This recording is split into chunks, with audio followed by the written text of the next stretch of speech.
জমিন তো এটাই বলে ইয়ানদুর বিআইনিকা ওয়া ইয়াসিক। আল্লাহ এত বড় কলিজা, ওদের দৃষ্টি শক্তি আপনি দিলেন আর আপনার নাফরমানি করে। ইয়াসমাউ বিউজুনিকা ওয়া ইয়াসিক, আপনার দেওয়া শ্রবণ শক্তি দিয়া শোনে আর আপনার নাফরমানি করে। ইয়াতাকাল্লাম বিলিসানিকা ওয়া ইয়াসিক, নয়নপুরের ফরিদপুরে পাওয়া যাবে বাকশক্তিহীন লোক, পাওয়া যাবে না? বোবা পাওয়া যাবে না? নাই এই এলাকায় বোবা? ও জানে ওর কাছে কি নাই। ও যখন বলতেও পারে না, ও কানেও শোনে না। ওর দোষ একটা না, শুধু বলতে না পারা এটা ওর দোষ না। বোবারা কানেও শোনে না, কানে শোনে না। জমিন তো এটাই বলে বাকশক্তি দিলেন, ও আপনার নাফরমানি করে কি করা। ইউমাইজ বিআকলিকা ওয়া ইয়াসিক। বাংলাদেশে সদয়মান লোকের অভাব নাই, সমাজ সেবকের অভাব নাই, ঠিক না? অভাব আছে কি? অভাব? পোস্টার দেখলে তো মনে হয় অভাব নাই, ঠিক না? এটা তো ফ্যাক্টরির এলাকা, ঠিক না? ঠিক না? আজ পর্যন্ত কোনো ফ্যাক্টরিতে দেখছেন কোনো অন্ধকে কর্ম দিতে? দিছে? কোনো প্রতিবন্ধী?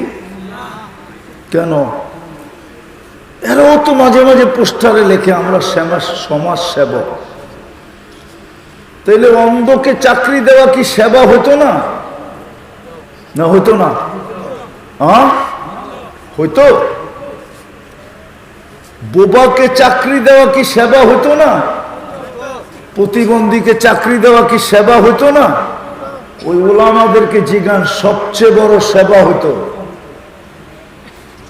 আগে আমাদের দেশে নিয়ম ছিল, নিয়ম, কোডে কোনো পাংখা হতো না, কোডে কোনো গুড়ার ফ্যান হতো না। জজের মাথার উপরে একটা বড় মোটা চট লাগানো থাকতো, আর অন্ধ বৈশা বৈশা রশি টানতো, ওটা দিয়ে জজের গায়ে বাতাস হতো। এখন তো ইলেকট্রিক ফ্যান আইসা ওইটাও বাদ হয়ে গেছে। আমি মিথ্যা বলতেছি না, চোখে দেখে বলতেছি। আমার মনে আছে আমি ছোটবেলা নওগাঁ জজে দেখছি, নওগাঁ কোডে দেখছি। নওগাঁ চিনেন? এইখানে নওগাঁর মানুষ পাওয়া যাবে। নওগাঁ কোডে দেখছি আমি, অন্ধ বৈশা বৈশা রথি টানতেছে আর জজের গায়ে বাতাস হইতেছে। মাসের শেষে ওর স্যালারি মিলতেছে। অন্ধ হইলে কি হবে? ওর পরিবার চলতেছে। বিদ্যুৎ আসার পরে, ইলেকট্রিক সিটি আসার পরে, বিজ্ঞানের ছোঁয়া লাগার পরে এখন ওই অন্ধদের চাকরিও শেষ। কমসে কম 500-700 অন্ধের চাকরি হইতো। বাংলাদেশে 850 জজ আছে, কমসে কম 850 অন্ধের চাকরি হইতো, ওইটাও শেষ। জমিন তো এটাই বলে আল্লাহ দৃষ্টি শক্তি আপনার, ও নাফরমানি কি করে আপনার। বাকশক্তি আপনার, ও নাফরমানি করে কি করে আপনার। জমিন বলে আমার বুঝে আসে না, কি করে। মেধা দিলেন আপনি, নাফরমানি আপনার। আতাইতাহুল আকলু ইউমাইয়িজ, আপনি ওরে আকল দিলেন, মেধা দিলেন, ও ভালো মন্দ বোঝে। ওকে 9-6 বুঝানো যায় না।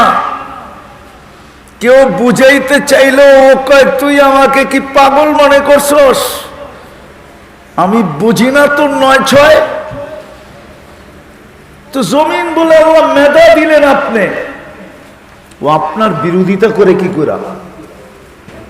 আমি লম্বা করব না, ইসলাহী প্রোগ্রাম তো শর্টেই শেষ করে দেব, উঠাউঠি না করি। আর ওয়েদারটাও মোটামুটি আল্লাহ ঠান্ডা করে দিয়েছেন বৃষ্টি দিয়া। যদি বৃষ্টি না হইতো তাহলে গরম আরো বেশি হতো, ঠিক না? আজকের প্রোগ্রাম মনে হয় কবুল, যদিও প্রোগ্রাম আলারা একটু মনে মনে খেপে গেছে আর কি, যে এত সুন্দর করে সাজাইলাম, বৃষ্টিটা সব কি করে দিল, ডাকায় শব্দ বলবো, সব বাজ্জা করে দিল। বাজ্জা বোঝেন? সব নষ্ট করে দিল। না না না না, আল্লাহ ওয়েদারটাকে ঠান্ডা করার জন্য বৃষ্টি দিছে। যদিও এরা সামিয়ানা লাগাইছে, আল্লাহ চাইছিল আজকে কোনো সামিয়ানাই হবে না, ডাইরেক্ট হবে। আমি উপর থেকে ডাইরেক্ট দেখবো, আর এরাও মাঝে মাঝে উপরে তাকায় আমারে ডাইরেক্ট দেখবো। কি ডাইরেক্ট না?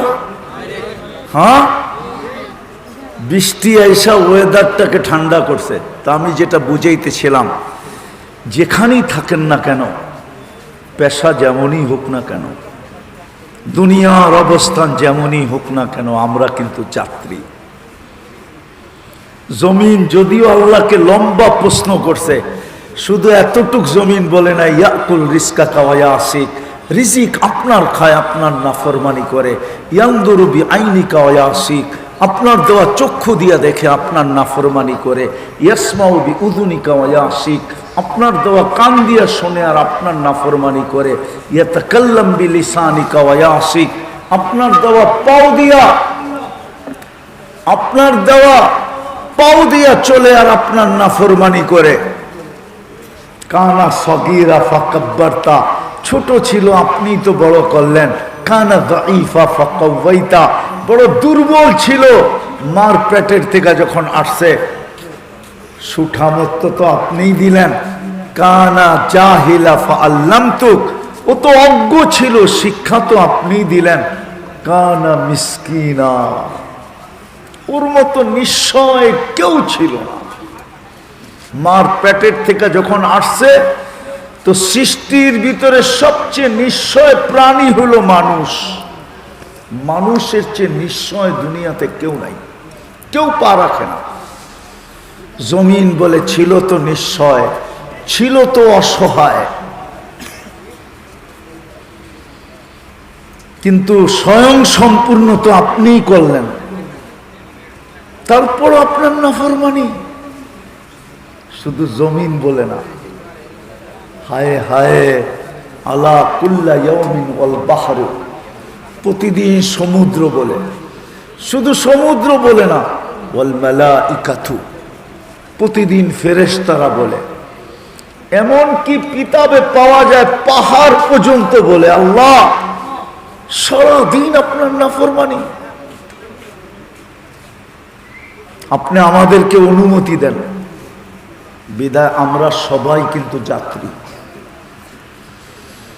আমি জানি এই এলাকার আসল বাসিন্দার থেকে সারা বাংলাদেশের বিভিন্ন এলাকার মানুষ এখানে বেশি, ঠিক না? কি সত্য তো? এই এলাকার বাসিন্দার জমিনের মালিক এই এলাকার মানুষ বটে, কিন্তু বসবাসকারী সারা বাংলাদেশের বাহিরের মানুষ এইখানে বেশি, ঠিক না? সত্য তো? বিদায় আপনি যেখানেই বসবাস করেন, পেশা যেমনই হোক, দুনিয়ার অবস্থান যেমনই হোক, আমরা কিন্তু যাত্রী। কিন্তু একটা প্রশ্ন আপনাদের কাছে, বিবেকের কাছে, প্রথমে এই কথাটা মাথায় রাখা উচিত যে আমি যাত্রী। তারপরে নিজেকে প্রশ্ন করা উচিত যে আমি যে চলে যাব, আমার প্রস্তুতি কতটুকু। বলবেন প্রস্তুতির প্রয়োজন কেন?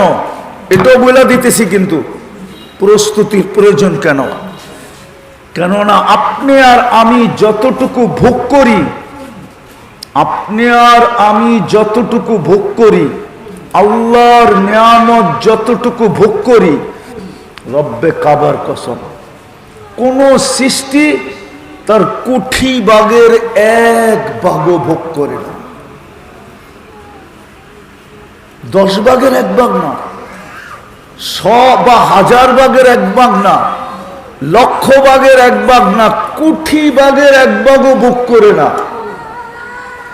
যদি কোনো সৃষ্টি ভোগ করে তো আপনার আর আমার জন্য করে, নাইলে ওর ভোগের কোনো দরকার ছিল না। হায় হায়, গরুকে মানুষ বাদামও খাওয়ায়, দামি দামি খাওয়ায়, শুধু মোটা তাজা করার জন্য। যত ওয়েট বেশি হবে তত দাম বেশি হবে, তত আমার জেব বেশি ভরবে। যত চর্বি হবে তত গোশতে কি, আরে কয়টা কেন, তত গোশতে মজা হবে। শত শত আইটেম আমরা পাক করে খাবো, কোনো সৃষ্টি ভোগ করে না। বিদায় আপনাকে আমাকে চিন্তা করা উচিত, আমার প্রস্তুতি কতটুকু। প্রথমেই বলছি যেই কোনো সময় চলে যেতে পারি, প্রস্তুতি কতটুকু, কতটুকু প্রস্তুতি। অথচ এই উম্মতের জন্য তো প্রস্তুতি সহজ ছিল। আমি একটা দেখাইতেছি, একটা। কেউ যদি এই মহররমের 2টা রোজা রাখত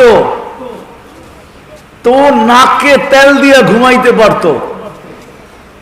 ও বলতো অতীত 1 বৎসরের গুনাহ মাফ। কি আগামী মহররম পর্যন্ত আপনার গুনাহ মাফ, পিছের মহররম থেকে এই মহররম পর্যন্ত আপনার গুনাহ